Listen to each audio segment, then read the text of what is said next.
segmen Tanya Jakim. Mengikut prosedur pengauditan, Ini mungkin sensitiviti di kalangan peserta. macam mana nak melahirkan orang yang Beribadah bimbingan, kita memberikan nasihat.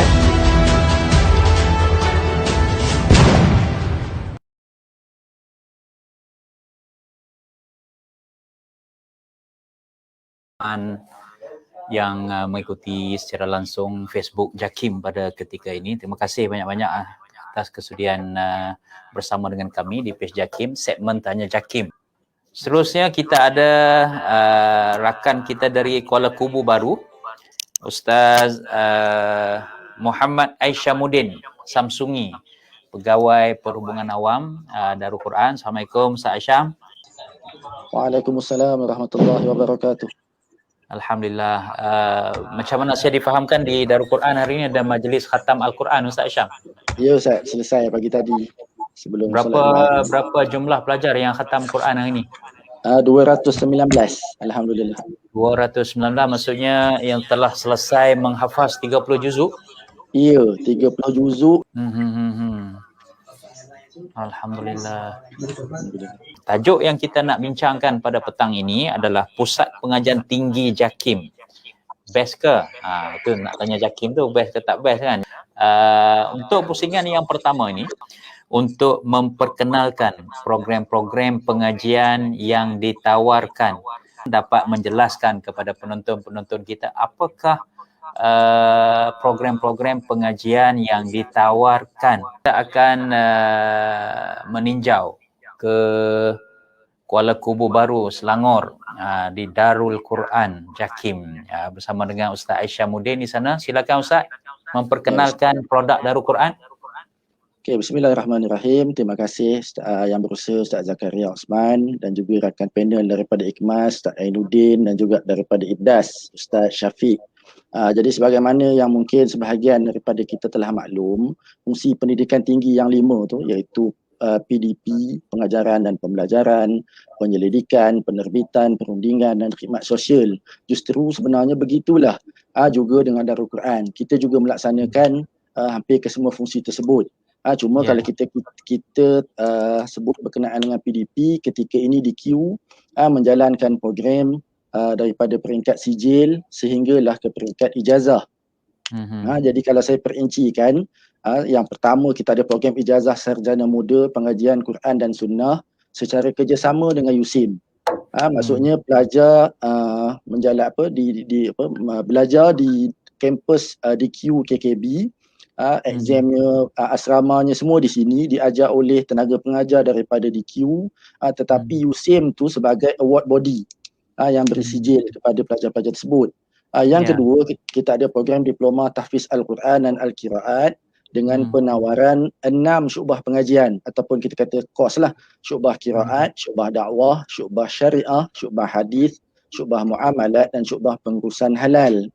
Dan seperti program ijazah tadi, tapi bagi program diploma ini kita pula menjadi award body kepada 10 institusi tahfiz seluruh Malaysia termasuk Sarawak di IKMAS dan juga di Sabah.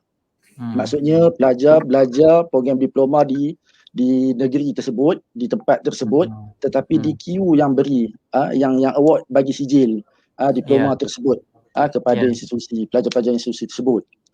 Dan yang ketiga, kita ada program pensijilan tahfiz Al-Quran yang kita adakan kerjasama bersama dengan beberapa IPT seperti UIA, UNITEN, University of Cyberjaya, UTEM, Politeknik Shah Alam, IPG, Kampus Pendidikan Islam Bangi dan juga MSU, Management and Science University.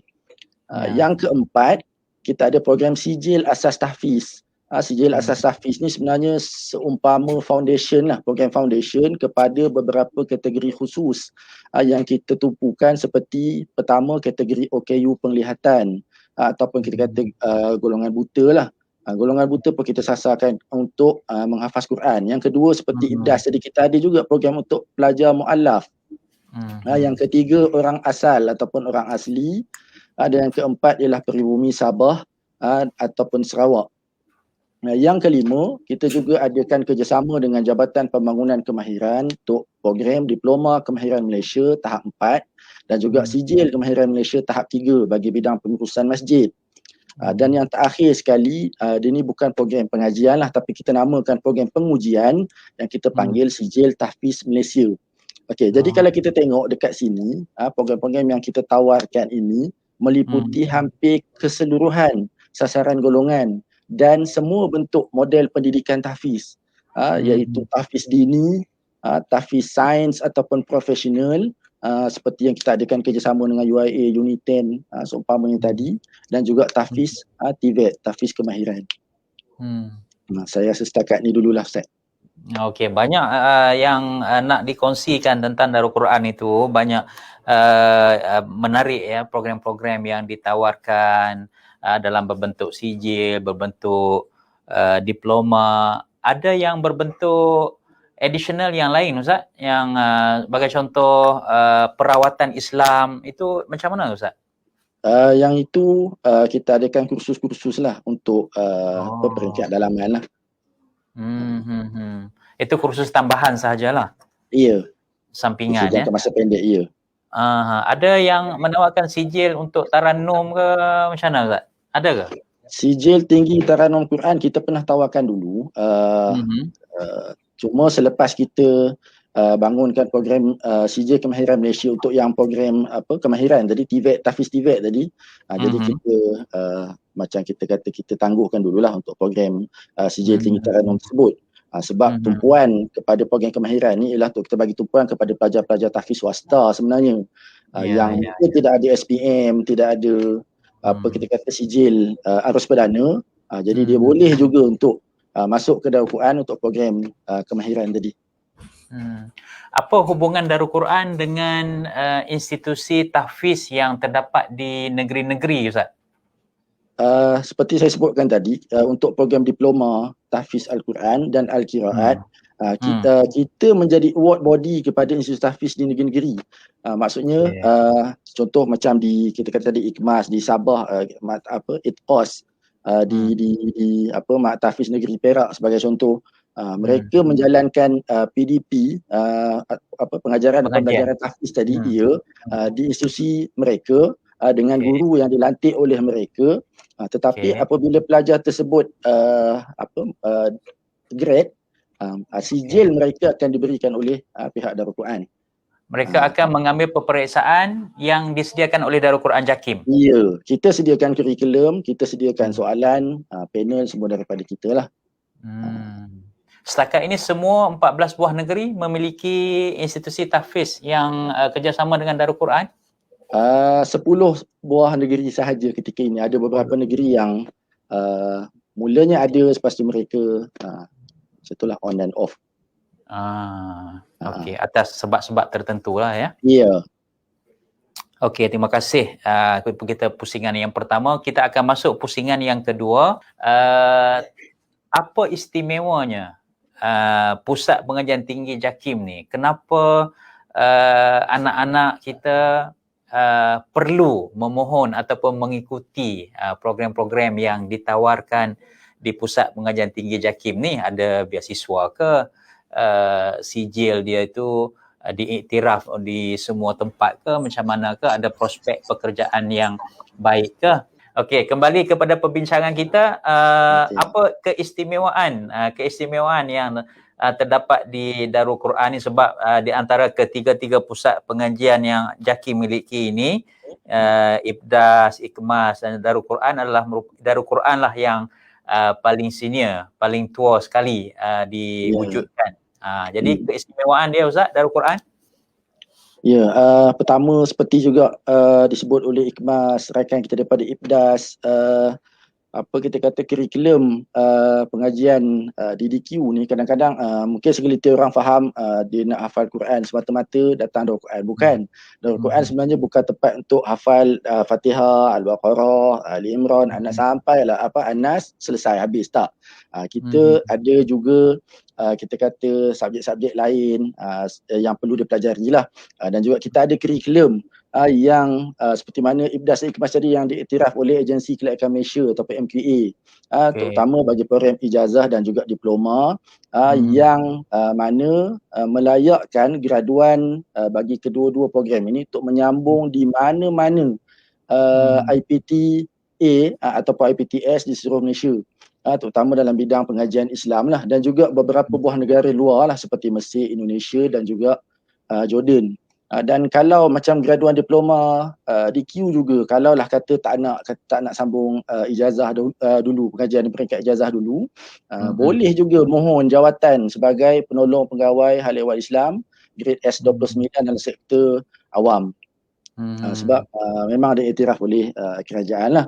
Yang kedua, sistem pengurusan DQ ni diiktiraf oleh SIRIM ISO 9001/2015 dan juga sistem pengurusan berasaskan syariah MS 1900 dan 2014. Maknanya sistem kita ada sistem yang baik lah dalam pengurusan terutamanya pengurusan pelajar.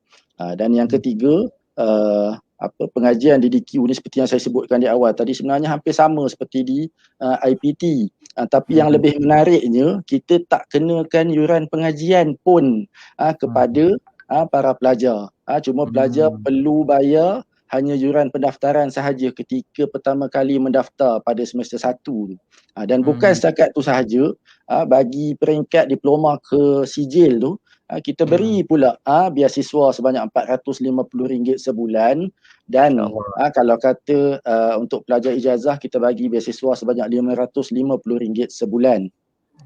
Tambahan lagi sebenarnya bagi graduan diploma ataupun ijazah yang ada sijil tahfiz ni daripada Darul Quran ini, mereka juga layak untuk memohon skim pembiayaan hafiz untuk menyambung pengajian ke peringkat lebih tinggi yang ditawarkan oleh JAKIM pagi tadi dalam ucapan peresmian Datuk KP JAKIM untuk program majlis khatam kami. Datuk KP pun telah umumkan tahun ini JAKIM telah peruntukkan sebanyak hampir 7 juta untuk SPH. Jadi mana-mana graduan daripada Darul Quran ini boleh memohon skim pembiayaan hafiz tersebut. Jadi banyaklah sebenarnya. Okey, ada persoalan di sini Ustaz. Ini syarat-syarat anak-anak yang lepasan SPM yang untuk memasuki ke program diploma di Darul Quran. Okey Zat.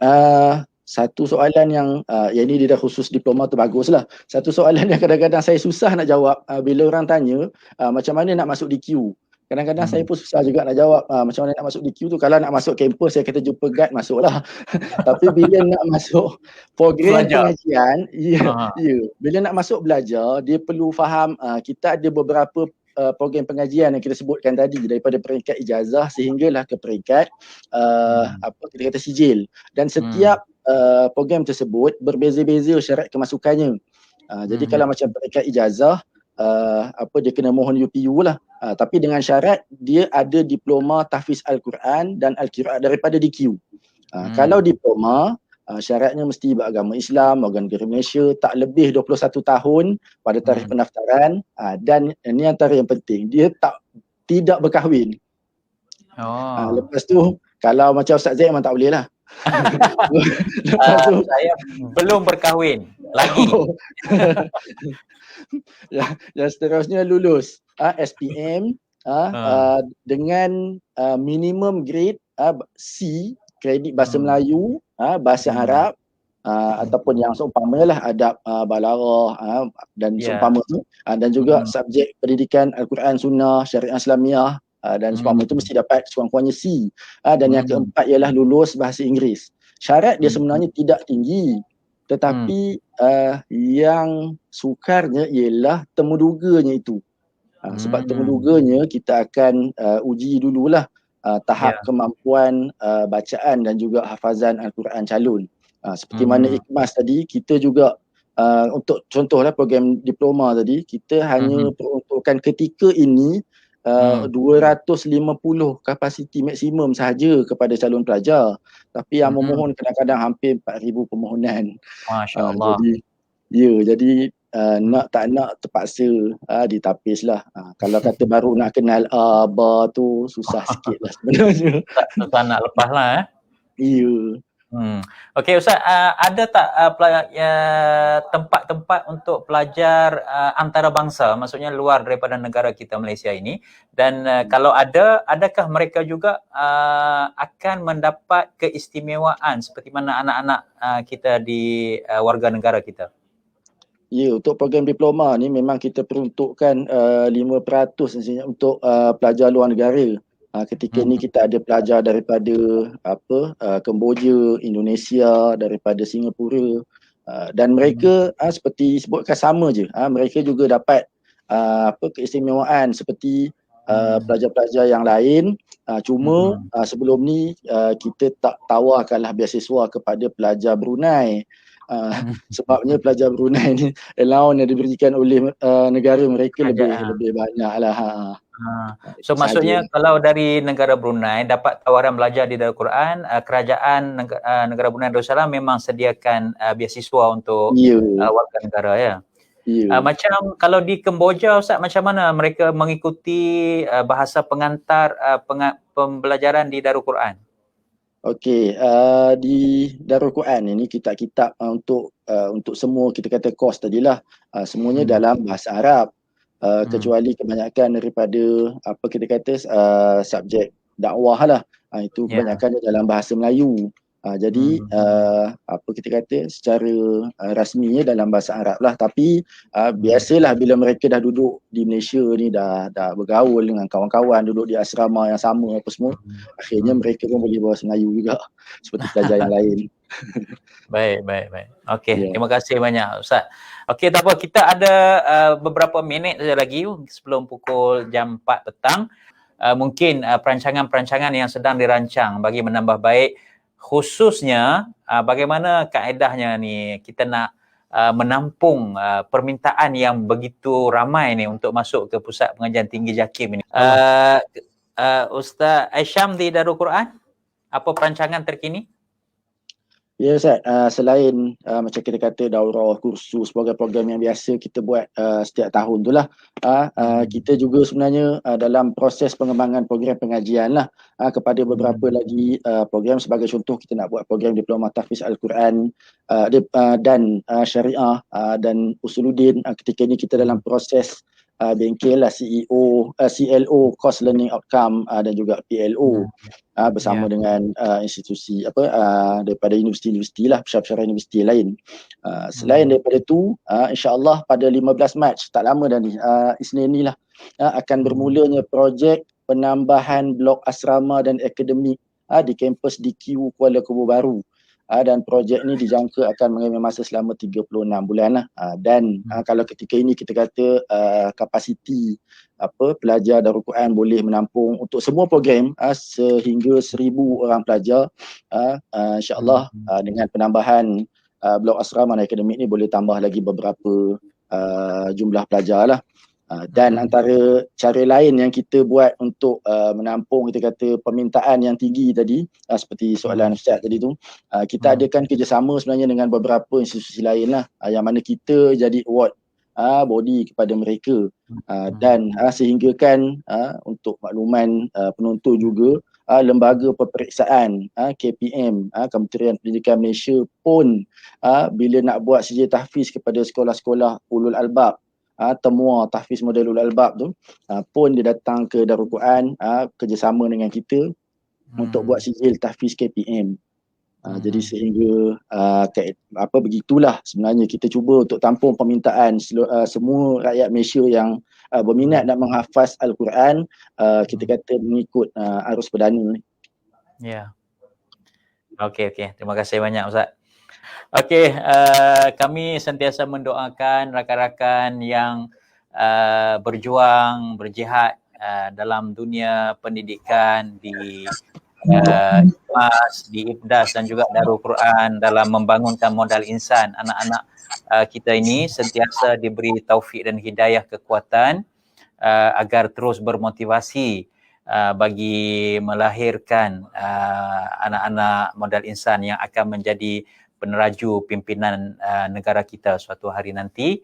dan sama-sama kita berdoa agar negara kita terus aman makmur dan usaha ini dapat berjalan mengikut perancangan seperti yang telah dimaklumkan oleh rakan-rakan dari Darul Quran sebentar tadi. Terima kasih kepada Ustaz Aisyamuddin dari Darul Quran atas kesudian bersama-sama dengan segmen Tanya Jakim pada hari ini. InsyaAllah kita ini bukan yang pertama dan terakhir, kita akan aturkan lagi siri-siri berikutnya pada masa-masa yang akan datang. Sekian, wabillahi taufiq wal hidayah. Wassalamualaikum warahmatullahi wabarakatuh.